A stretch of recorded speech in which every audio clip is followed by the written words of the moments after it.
Ladies and gentlemen, I am here to tell the truth, the whole truth, and nothing but the truth. I am a bachelor. I have always been a bachelor, and I always will be one. Many of my married friends have tried to persuade me to marry, but I've always refused, and I always will refuse. Now I see some of you in the audience smiling in a knowing sort of way. Smile on, friends. The joke is not on me. Now, don't get me wrong. I'm a bachelor through inclination, not necessity. Spotlight there. Thank you. Kindly observe, ladies and gentlemen, that I am not without my personal charm. As a matter of fact, I am quite attractive. I always impress the women. I simply can't help it. There's just something to me, if you know what I mean. Indeed, hundreds, I may say thousands of delightful young females have insisted on making my acquaintance. Many of the most intelligent even proposed to me, but I've turned them all down. Every one. When a young girl talks to me, I talk to her, and I'm always kind to her. But when the crisis comes, my answer is always an emphatic no. Ladies and gentlemen, I've been giving these lectures throughout the civilized world. I've received thousands of letters from unhappy husbands expressing their fervent wish that they had heard me sooner.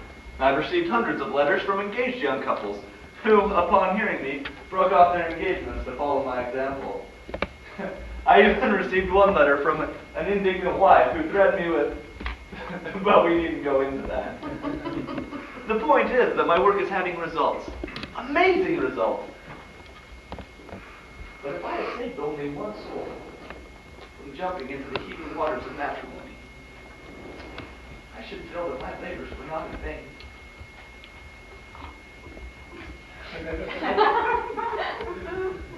All right, I'm ready.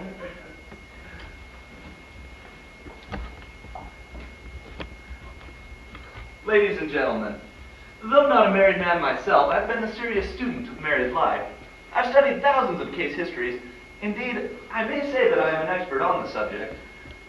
Now, you can hardly expect a married man to be honest about his condition, could you? Certainly not. He wouldn't dare. But I, my friends, can view the whole problem of marriage dispassionately from the lofty mountaintops of bachelorhood. Now, the thing that always strikes me very forcibly is the contrast between the courtship days and between married life, between the before and the after of marriage. And in this case in point, allow me to introduce to you my friends Algernon and Henrietta. How do you do? How you doing? Both of them are charming and there's turn around, let me see you.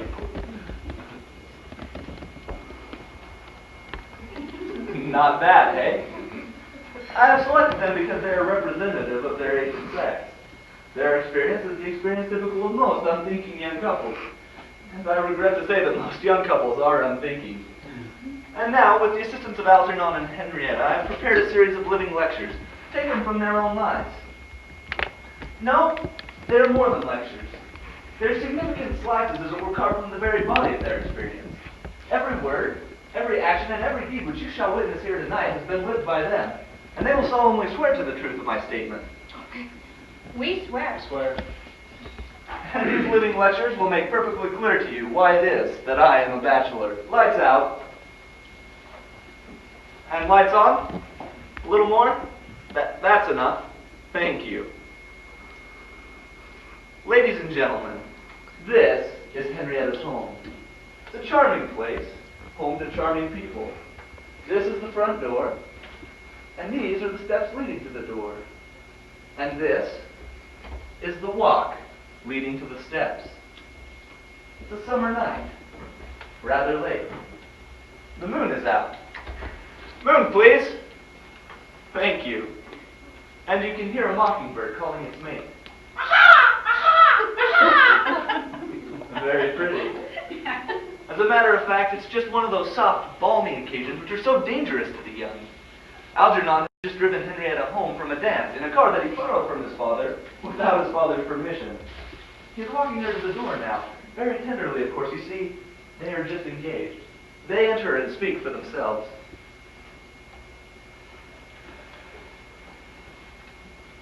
Oh, I love you, Henrietta. Oh, Algie. We're going to be married next month. Oh, next month, isn't it too wonderful? It's the most wonderful thing in the world. Oh, gosh, I'm happy. Algie, not so loud. What's the matter? Well, it's late. You're waking the whole neighborhood. They'll think we're drunk. Oh, well, I'm drunk. Drunk with love. Do you really love me as much as all that? Henrietta, I love you much more. Oodles more. And you'll always love me? Always? Henrietta? Well, will you? Oh, of course, dearest. How could I help it? Oh, and you'll never be unkind or quarrel with me or Mother or Aunt Emma or Ida May? Never. Never in the whole world. Oh, you're sweet boy. Well, your mother's a perfect lamb. Aunt Emma's a darling. Your sister's adorable, and you? Oh, you're the prettiest, darlingest, most adorable. Just a moment. Just a moment, Algie. There's something I have to point out. Ladies and gentlemen, you have to understand that Algernon is not really lying. He believes every word he says. It's the moon, it's the night, it's the innocence of youth that are putting such ideas into his head. He doesn't realize that never and always mean a pretty long time, especially after one's married. All right, go on. Isn't it a wonderful night, Algie? Oh, it's a night made just for love. Oh, look at that gorgeous moon. Aha! Aha! Aha! And listen to that mockingbird. Oh, he's singing of love, Henrietta. Oh, everything's so perfectly lovely. That's because we're in love. In love.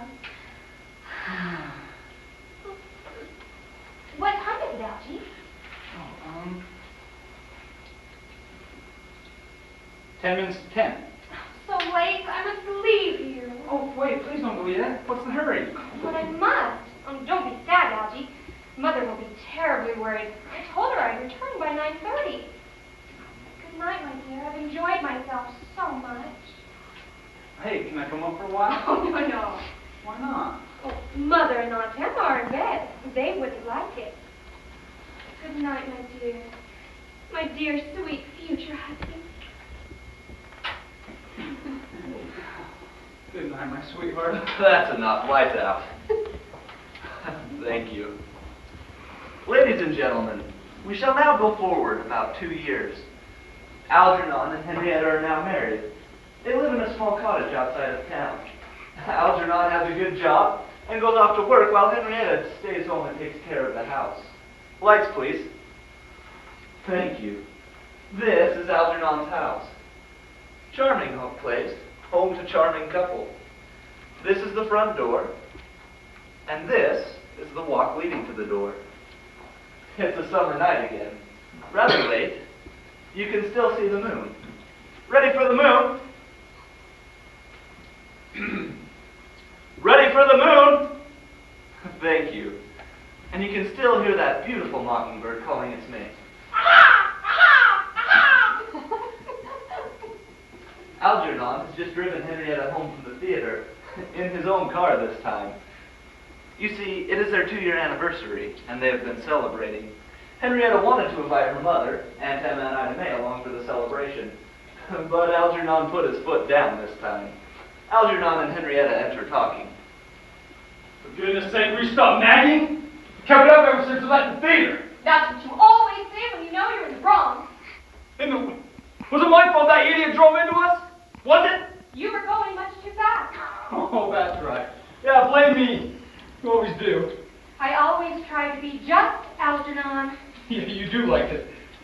Where's that confounded key? Aha! Aha! Aha! Ooh, I wish somebody would strangle that bird!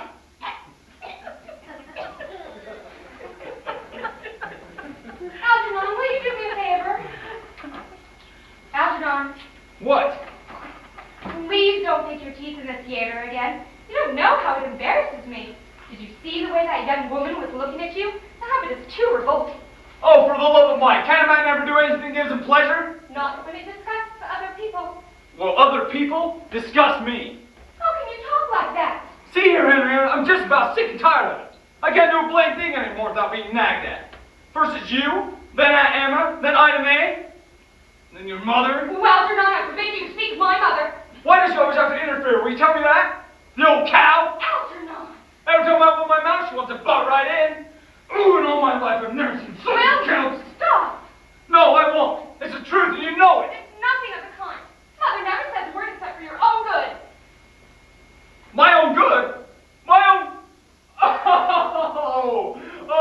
that's rich. Why, oh, good. Oh, where's that stupid key? And I suppose Aunt Emma might have made Agnes for my own good, too. Of course. Of course!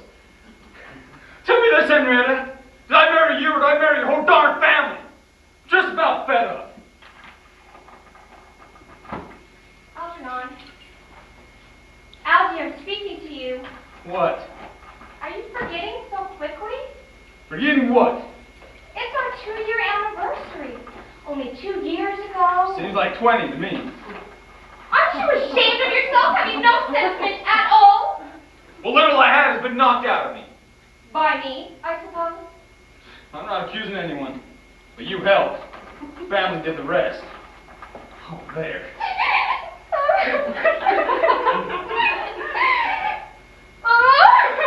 Come on, don't commence again. Just think, after only 2 short years. For the love. That you never speak to me that way. What did I say? After all your promises. I didn't say anything. No, you never do. I'm so miserable.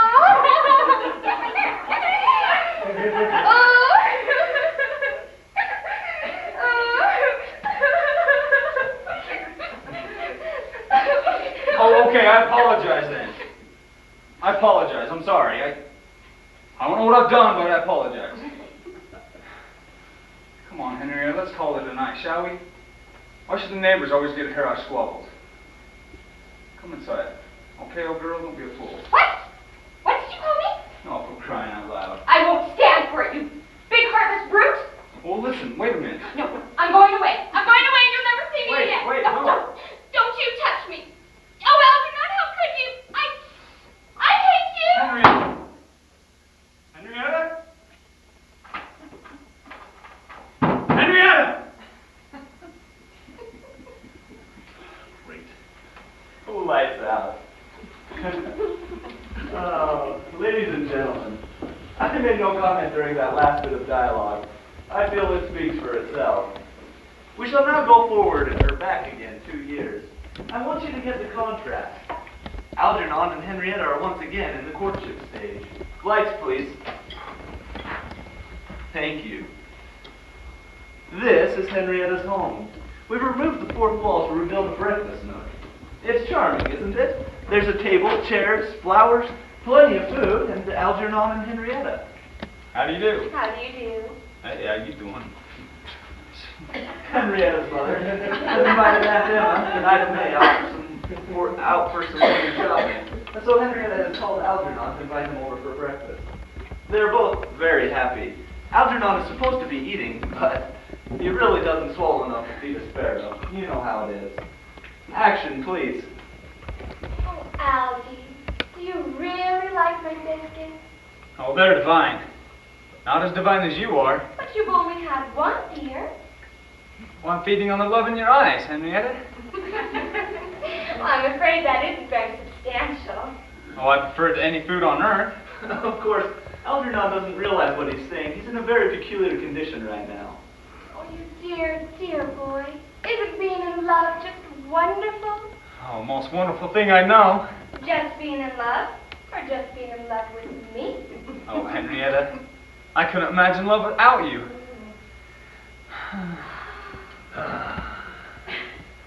Oh, well, do finish your coffee, dear. I'm afraid it's already getting cold. Oh, I don't want a coffee. I only want you. Now, don't be silly. If you don't drink your coffee, I won't marry you. Oh, oops.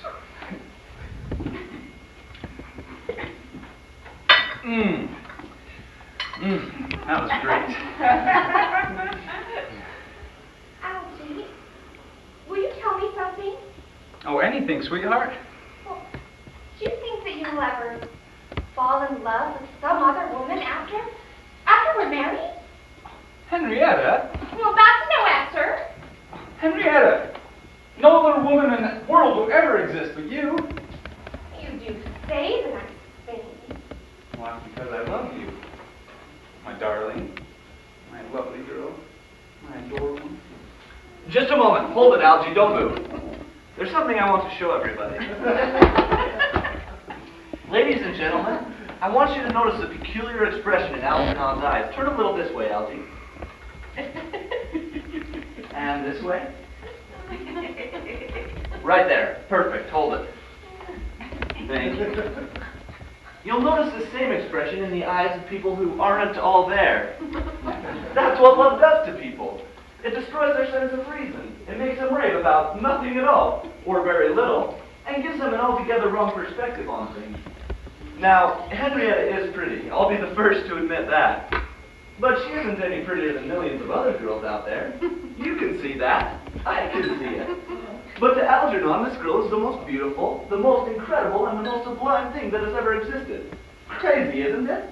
You heard him say himself that no other woman will ever exist but Henrietta. Well, that's all rot. Love has blinded him.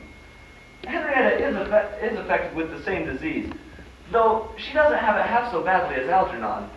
For some reason, women tend to fare better in this than men. And that's that. Go on, please. Oh, Algie, do you ever dream of the future? Oh, do I? The days when we are to be married? Oh, boy. The poor fool. And all the wonderful times we'll have together? Oh, Henrietta, I can think of nothing else. Every morning, I'll wake up early and I'll cook breakfast for you. Oh, no, you won't. I won't let you. Yes, you will, because it will make me very happy. She really thinks it will. And then we'll just sit and coo the whole day long. Well, that's what you'd like to do, lazy boy, but you will have to go out and earn a living for your little family. Oh, how happy I'll be to work for you and to buy you all these things. You see, he has lost his mind. Will that make you happy, Algie? Buying things for your little wife? I'll say it will. You know what, Henrietta? What, dear? I'm going to buy you all the jewels and all the spices of Araby, and then I'm going to bring and lay them at your feet. In truth, he doesn't even know where Araby is. And why will you do this for me, Algie? Oh, don't pretend. You know why. Well, tell me anyway. I do love to hear. Well, Yes. it's because I... Lights out. Thank you. Ladies and gentlemen, we shall now go forward again 2 years. 2 interminable years. You know, it's amazing how long a short period of time can seem. Lights, please. This is Algernon's home, the breakfast nook, just as charming as the one we saw a moment ago in Henrietta's home. It's a very nice morning. Algernon and Henrietta are sitting down for some breakfast. Shall we proceed? My actors, here is your audience. Action, please. Why don't you say something? Algernon, I'm speaking to you. Yes? Why don't you say something? Nothing to say. And that, ladies and gentlemen, is why I'm a bachelor. You see now, my friends, have I made it clear to you why it is that I'm a bachelor? May I ask a question? You certainly may. I always welcome questions or comments. Well, don't you think that this has just been slightly one-sided? No. I feel you've seen both sides of the coin, when they were happy together, and then when they were married. 2 altogether different sets of circumstances. And it's just that I don't think I can make an objective decision based on the evidence you have presented. Well, what more could you possibly want? Well, it's just that I've been sitting here thinking of my mother and father's relationship. They have had their quarrels just like any other couple. But there are also those special moments too. And those special moments are what kept my parents together for 27 years of marriage. I'm sure they have had a special moment in their life. I would like to see one. I'm sorry. I don't see how this would have any bearing on my lecture tonight. The fact still remains that the relationship changes after he says I do, and statistics will prove that each year there is a greater need for marriage counseling. Perhaps there would be no need for counseling at all if people would stop showing their worst side to their better half. I'm sorry, I'm afraid we're out of time. If you have any further questions or comments, I'd be happy to discuss them in the foyer. I don't think you're being very fair. I still want to see a tender moment. Well, wouldn't you? I'm sorry, I'm afraid what you're asking is impossible. It's completely impossible. There just isn't time for more. I can stay a few more minutes. Well, can't you? Can't you stay a few minutes? asking is just impossible. Well, it's There's all no right, way Mom. that Come on, it's all right. We can handle it. Honey, let's tell them about what happened last night. But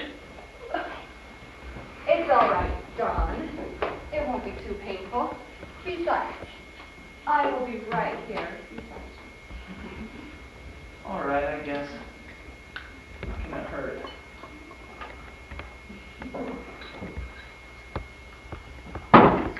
Hello, Algernon. Hi, Henrietta. How was your day, dear? Oh, it was okay. How was yours? Oh, just wonderful. I have something exciting to tell you. Emma's not coming to visit us? No. Oh, your new washer arrived? No. You got the job at the mall? No. Algernon, I just found out today that we're going to have a baby. A baby? We're gonna have a baby? Oh, sweetheart. Honey, are you okay? Are you okay? How do you feel? Oh, Algie, I'm fine, really. Oh, there must be something I can get for you. A blanket, a pillow, anything. Well, I am a little hungry. What would you like? I'll go fix it. Anything you want. Well, all day long, I've been thinking how good a pepperoni pizza would taste. With licorice ice cream all over the top. What? Okay, you got it. Oh, honey. I'm glad I married you. Oh, Algie. Baby, we're gonna have a baby. I wasn't aware that there were moments such as this. Well, that's because they usually happen in private. Ladies and gentlemen, this concludes our lecture for this evening. Would you like to have dinner with me tonight? Well, thank you. I'd love to. Then let's be on our way.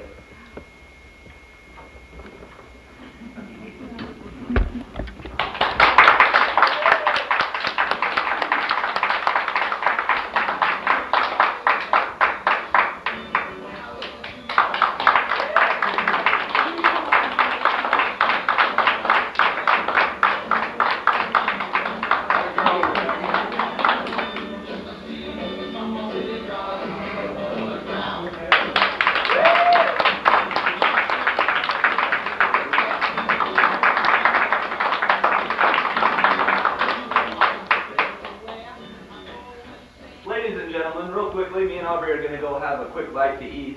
While we do that, we're going to go ahead and give you guys a chance to have a brief break yourself. We're going to have about 10 or 15 minutes. We eat really fast. If you need to use the restrooms, they're right up here to my right. The first on the right is for the ladies, and the second on the right is for the gentlemen. If you're wanting refreshments of any kind, soda or candy, we ask again that you enter this curtain, go all the way around the back, and there's a small concession stand here where you can purchase Coke or soda and candy. We'll see you in about 15 minutes. Thanks.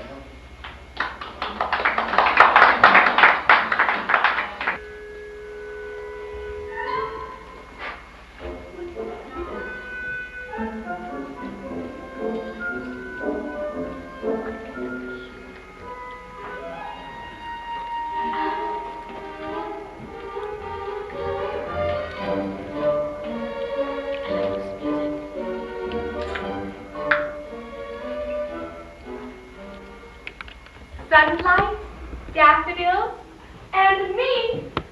I'm almost a whole day old now. I arrived yesterday, I think. For if there was a day before yesterday, I was not there when it happened, or I should remember it. Monday. This creature with a full head of hair is a good deal in the way. I do not like it.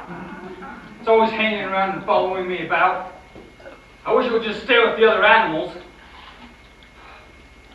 It's cloudy today. We have wind in the east. And I think we shall have rain. We? Where did I get that word? Oh, I remember now. This new creature uses it. The moon, it got loose last night and slid down and fell out of the scheme. It was a very great loss. It breaks my heart to think of it. There isn't another chain among all of the ornaments and decorations that was comparable to it for its beauty and its finish. It should have been fastened on better. Oh, if only we can get it back, for I do so love moons. They're so pretty and so romantic. Oh, I wish I should never go to bed, for I should never tire of lying on the moss bank and looking up at them. Tuesday. I've been examining the great waterfall. It's the finest thing on the estate, I think. This new creature calls it Niagara Falls. Why? I'm sure I do not know. Says it looks like Niagara Falls. That's not a reason. It's mere waywardness and imbecility. I get no chance to name anything myself. This new creature names everything that comes along before I can get in a protest. And always the same pretext is offered. It looks like the thing. I followed the other experiment around yesterday afternoon, but at a distance, to see what it might be for if I could.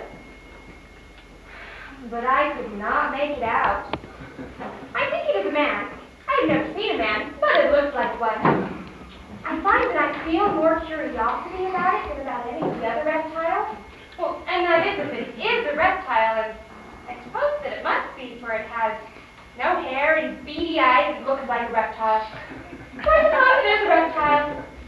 Though it may be architecture. Do you like stars? Stars! Do you like them? I do. Last night I tried to knock them down with a pole, but it didn't reach, which astonished me. And so then I tried clods until I was all tired out. I never got one. It's because I cannot throw good. The new creature cannot throw good. I know, but man can. Would you clod one of those stars down for me? I want to put it in my hair. Go away, be quiet. You're always talking.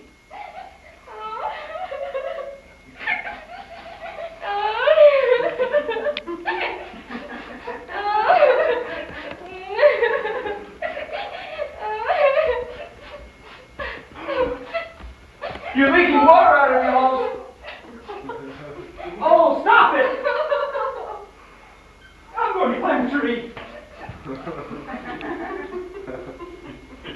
I thought I was afraid of the other creature, but now I know it's afraid of me, and I'm not timid anymore. I tried it a while, but it was a good deal wordy to climb the tree. I waited a while, then gave up and went home. Jay? Same thing over. I got it up the tree again.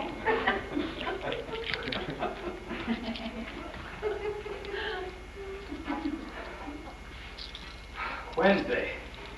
I built me a shelter against this rain.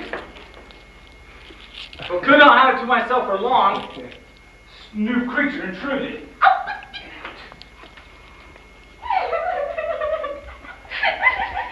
Well, they must have given you a bad set of holes because they're leaking again. They're tears. Tears.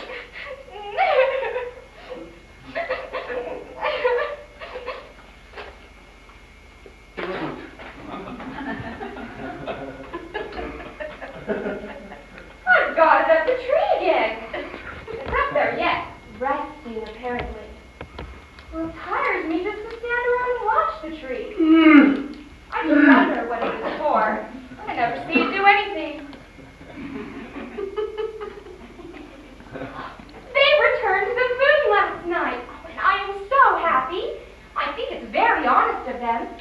It slid down and fell off again, but there's no need to fear when one has that sort of neighbor. They will fetch it back again. I would like to do something to show my appreciation. I would like to send them some stars, for we have more than we can use.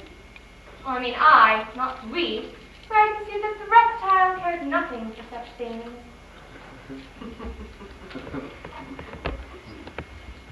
Friday.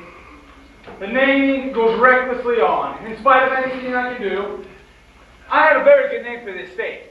It was very musical and pretty. The Garden of Eden. Privately, I continue to call it that, but no longer publicly. This new creature says it's all rocks and woods and scenery, and therefore has no resemblance to a garden. It says it looks like a park, and does not look like anything but a park. Consequently, without consulting me first, it has been new named. Niagara Falls Park. Now this is sufficiently high-handed, it seems to me. Oh, and already there's a sign up. Keep off the grass. My life is not as happy as it was. Hey! Get away from that tree! It's forbidden! Sorry.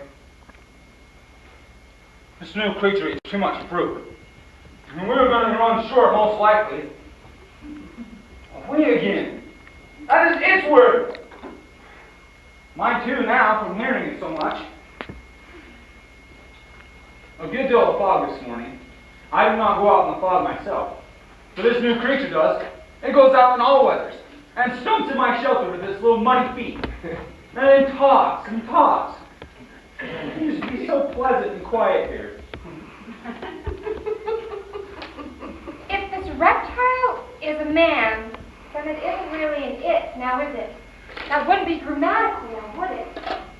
I think it would be he. Yes, I think so. In that case, one would conjugate it thus. Nominative, he, dative, him, and possessive, hisn. Well, I will consider it a man and call it to be such, and until it turns out to be something else. Well, this will be much handier than having so many uncertainties. Good morning, Eve. You may call me Eve. Eve? Okay, I have no objections, but you are superfluous. Superfluous? Why, Adam, what a lovely word. Where did you get it? I made it up. I was just looking at it, and I thought, superfluous. I am a she, not an it. Okay, she is superfluous. I am a part of you. That's right. I was made from a rib taken from your body. Oh, don't be silly, Eve. I haven't been missing any ribs. Really? I love to talk. I talk all day, and I talk and talk and talk, and in my sleep, too. And I am very interesting. But if I had another to talk to, I could be twice as interesting. Wednesday. We are getting along very well indeed now. I'm getting better and better acquainted. He does not try to avoid me anymore, which is a good sign. That shows he likes to have me with him. Oh, superfluous! She engages herself in many foolish things.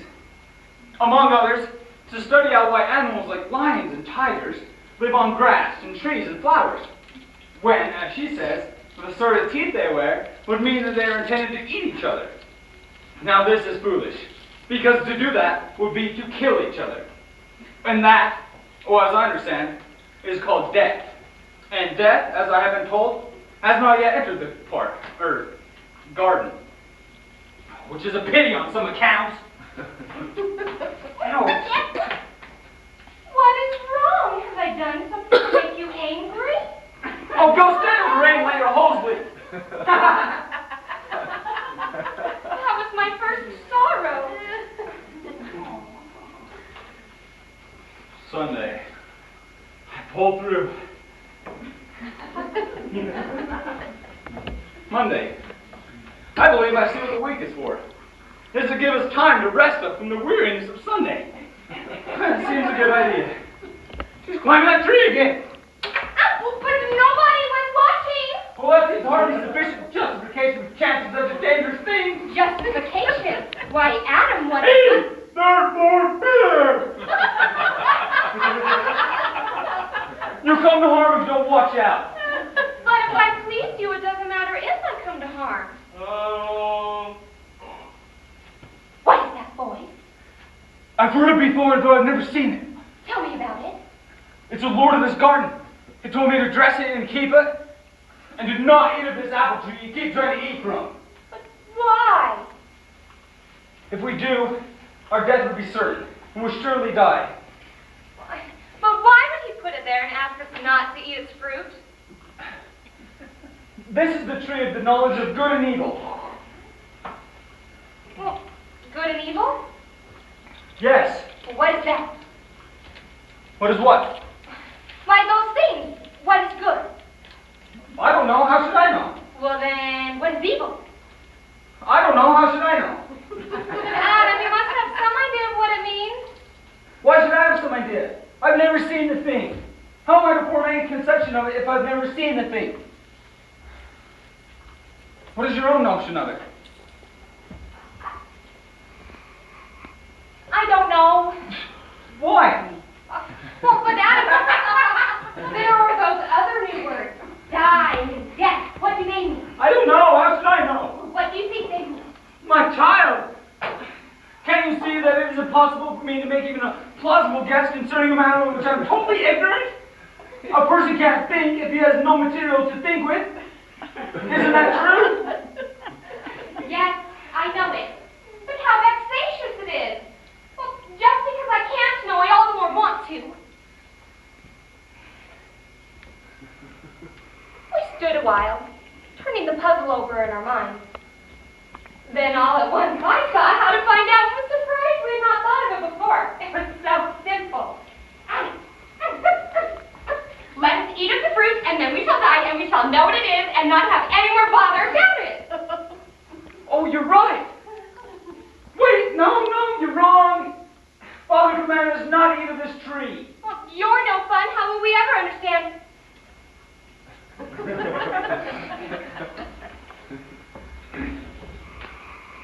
Someday.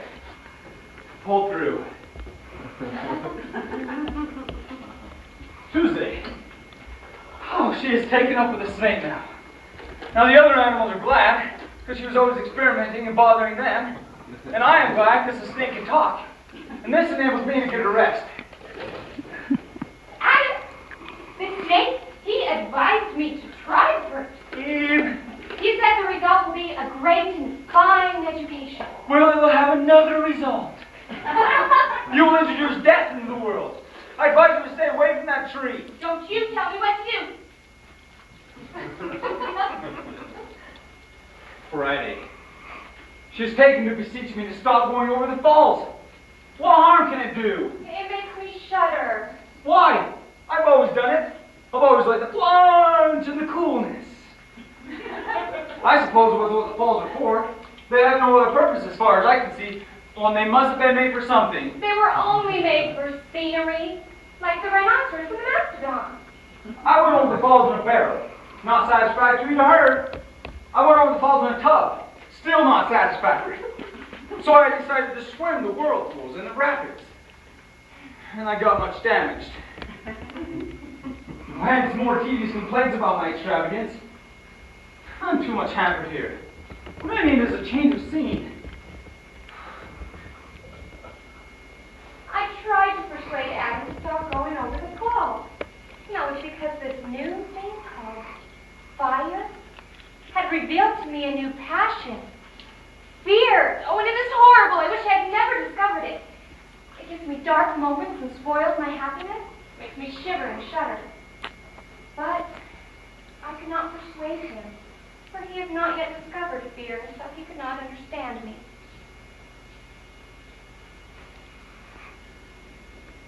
Oh, perhaps I ought to remember that she is very young, a mere girl, and make allowances. She cannot speak of delight when she finds a new flower. She must pet it, and caress it, smell it, talk to it, and pour out enduring names upon it. Oh, and she is colored in that. Brown rocks, yellow sand, gray moss, green foliage, blue sky, the pearl dawn, the purple shadows of the mountains, the golden islands floating on the crimson seas at sunset, and the star jewels glittering in the wastes of space. None of them are of any practical value as far as I can see, but because they have color and majesty, that's enough for her, and she loses her mind over them. If she could just quiet down and keep still for a few moments at a time, now that would be a repulsive spectacle. You know, in that case, I think I could enjoy looking at her. No, indeed, I'm sure I could. But I'm coming to realize that she's quite a remarkably comely creature.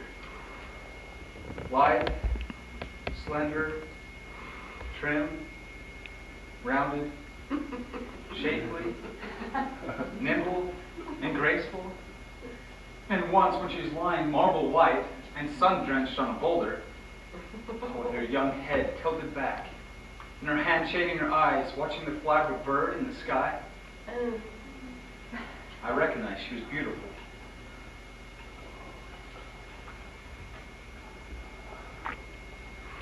He talks very little. Perhaps it's because he's not bright and is sensitive about it and wishes to conceal it. You know, it is a pity that he should feel so, for brightness is nothing. But it's in the heart that the true values lie. Oh, I wish I could make him understand that a loving and kind heart is riches and riches enough. But without it, intellect is poverty.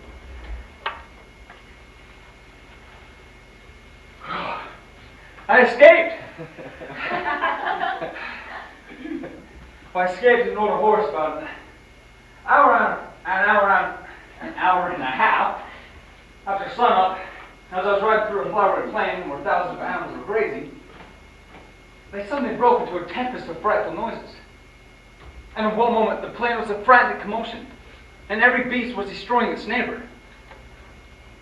I knew what it meant. Eve had eaten the fruit, and death had come into the world.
I found this place, outside of the garden, and it was fairly comfortable for a few days.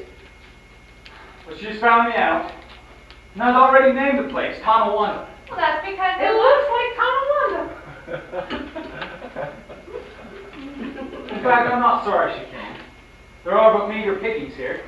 But when she brought some of those apples, when she came curtain boughs and bunches of leaves, I snatched them away and threw them down, and asked her what she meant by such nonsense.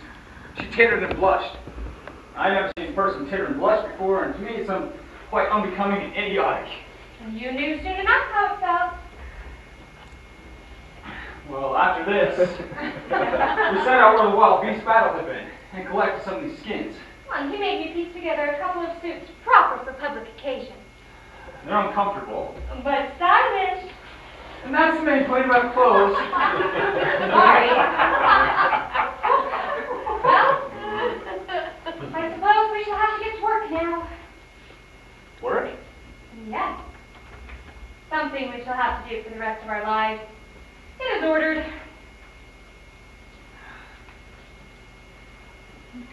I find she's a good deal of a companion. I see I should be lonesome and depressed without her now that I've lost my property.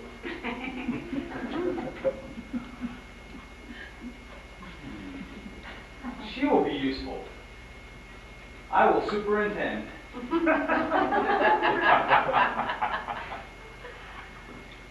Love, peace, measureless contentment. That was life in the garden. It was a joy to be alive. Pain there was none, nor infirmity, nor any of the physical signs to mark the flight of time. All days were alike and all a dream of delight. A year passed. Adam went into the north country. My itch was born. What a surprise. I did not know anything was going to happen. But it is as Adam is always saying, it is the unexpected that happens. Well, some of its details were human, but there were not enough of them to justify us in scientifically classifying it under that head. We must wait for further developments. We named it Cain. She caught it while I was up trapping on the north shore of Erie. Caught it in the timber a couple miles from our dugout. Now it resembles us in some ways, maybe a relation. That's what she thinks. But this is an error in my judgment, for the difference in size warrants the conclusion that it's a different and new kind of animal. The coming of this creature seems to have changed her whole nature and made her unreasonable about experience. I care so much for it. More than she does for any of the other animals. Well, I can't explain why. Sometimes she carries that thing that looks like a fish in her arms half the night. Pats it on the back and makes soft sounds to soothe it, and is solicitous to it in 100 ways. I've never seen her do this with any other animal, and it troubles me greatly. Now I think it's a fish. Although when I put it in the water to see, it just sank. And then she plunged in and snatched it out before there's an opportunity for an experiment to determine the matter. But she's indifferent about what it is and will not let me have it try. Little one, on Sunday we do not work. On Sundays we rest. I've come to love Sundays myself. Oh, superintending all the week can tire a body so. There ought to be more Sundays. On the old days they were tough, but now they come in handy. Adam, look, it's laughing. Now, did you ever see a fish that could laugh? Well, maybe that it's not a fish. Although I can't see if it can swim or not. All right. If it's not a fish, then it's an enigma. That's a nice word, Adam. Either an enigma or some kind of bug. If it dies, I'm going to take it apart and see what its arrangements are. Over my dead body? 3 months later. The perplexity augments instead of diminishes. I sleep but little, and I see some lying around and goes about on its little 4 legs now. Yet it differs from other 4-legged animals in that its front legs are unusually shorter than its hind legs. Consequently, this causes the main parts of anatomy to stick up uncomfortably high in the air. And this is not attractive. No. Well, it's built much as we are. Yet its method of traveling shows that it's not of our breed. Short front legs and long hind ones indicates that it's of the kangaroo family. Wow, it must have been very young when it came. Well, it has grown exceedingly since. It must be 5 times as big now as it was then. Oh, and when discontented, it's able to make from 20 to 38 times the noise it made at first. Now, coercion does not modify this, but has a contrary effect. So for this reason, I discontinue that system. Look at her. She reconciles it by persuasion, and by giving it things in which she previously told me she wouldn't give it. Seems odd that she be the only one, yet it must be so. I've worn myself these many weeks trying to find another to add to my collection, and for this little one to play with. For surely then it would be much quieter, and we could tame her more easily. But I found none, nor any vestige of any, and strangest of all, no tracks. Let's turn this one loose. No! You cruel brute! Well, maybe you're right. Might make it lonelier than ever since I can't find another. 5 months later. It's not a kangaroo. No. It supports itself by holding her finger, thus going a few steps on its hind legs. Well, then it falls down. Oh, it's probably some sort of bear. Because bears do that. Well, it has no tail as of yet, and it still keeps on growing. Now that was a curious circumstance, because bears get their growth earlier than this. Bears are dangerous. Since our catastrophe, and I shall not be satisfied to have this one prowling about the place much longer without a muzzle on. Eve, I'll give you a kangaroo if you let this one go. No! Oh, she was not like this before she lost her mind. Fortnight later. I've been examining its mouth. There's no teeth yet. So therefore, there's no danger. It has only one little tooth. But I shall go the mornings to breakfast to see if it gets more teeth. Because if it gets a mouthful of teeth, it'll be time for it to go. Tail or no tail. A bear does not need a tail for it to be dangerous.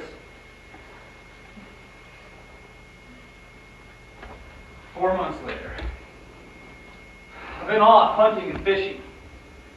Meanwhile, this little bear has learned to paddle around all by itself on its hind legs. It's learned to say, "Mama, Papa."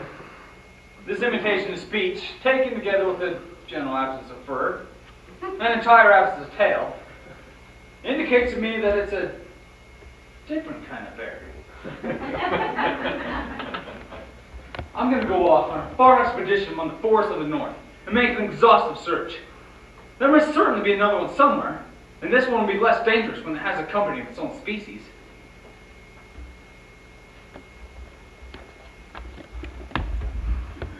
Three months later. It's been a weary month. And yet, while I have had no success, without even stirring from the home estate, she's caught another one. I've never seen such luck. I've had part of those woods for 100 years and never ran across that thing.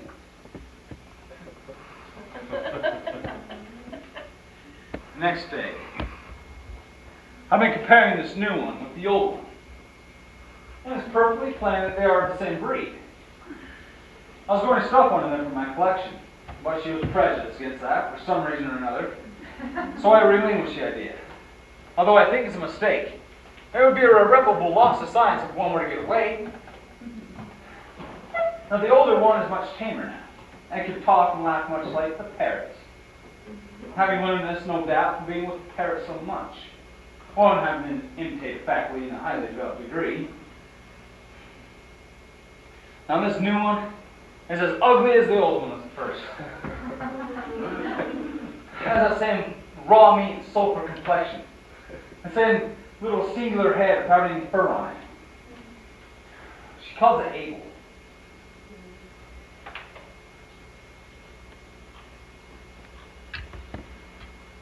I think we were about 1.5 years to 2 years old when Cain was born. About 3 or 3.5 when Abel was added. Well, by this time, Adam was beginning to understand. Gradually, his experiments grew less and less troublesome. Until finally, within 1 year of the birth of Gladys and Edwina, here's 5 and 6, ceased altogether. Oh, he'd come to love the children fondly, once he'd gotten them scientifically classified. And from that time until now, the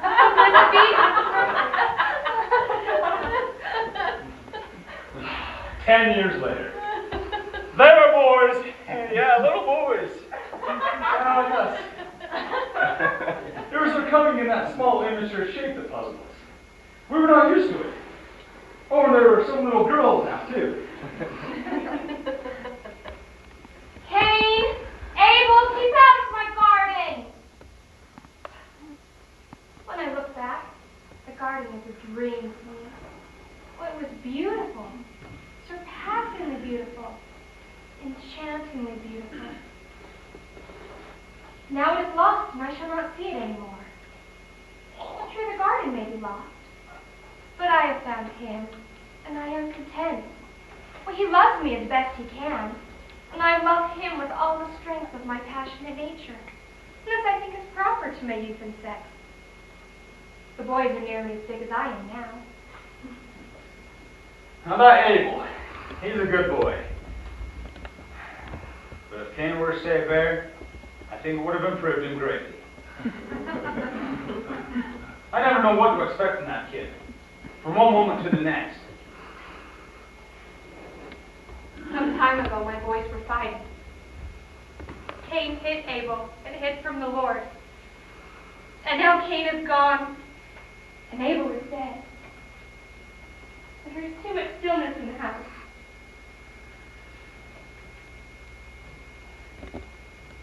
Eve, are you all right? Oh, Adam, it is my prayer, my longing that we shall pass from this life together. A longing that shall never perish from this earth. Don't speak of death, Eve. We've had enough sorrow. But if one of us must go first, it is my prayer that it shall be I. You are strong, and I am weak. Not so necessary to you as you are to me. Life without you would not be life. How could I endure it? What do you get when you cross an elephant with peanut butter? And that's always one of my favorites. Elephants that stick to the roof of your mouth. I forgot.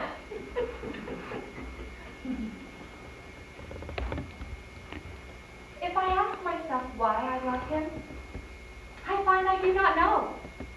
I do not really care much to know. I suppose then that this kind of love is not a matter of reasoning and statistics, like one's love for other reptiles and animals.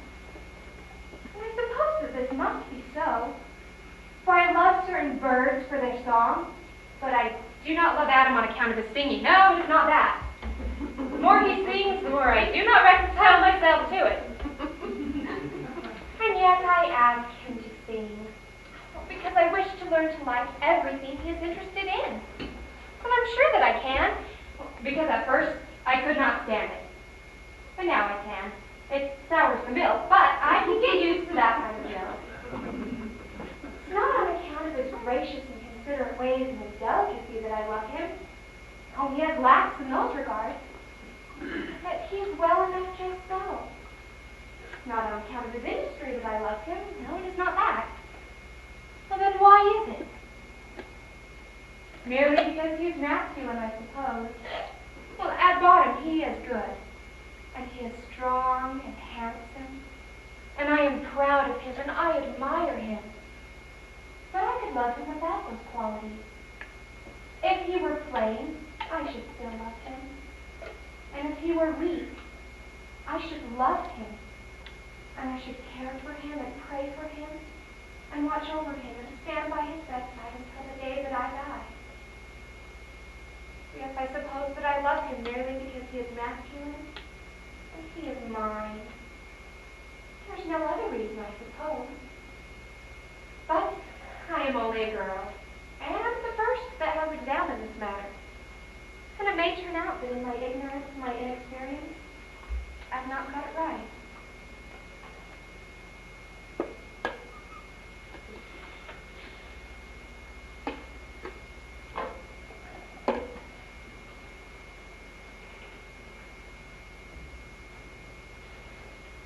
Eve died today. I knew that she would. Well, her prayer was answered. She died first. Now that she's gone, I realize something that I didn't realize before. At first, I thought she talked too much. Now I can see I was mistaken about Eve. For it is better to live outside the garden with her than to live inside it without her. I should be sorry to have that voice fall silent and pass out of my life. Blessed be the experience that has brought us together. It has taught me to know the goodness of her heart and the sweetness of her spirit.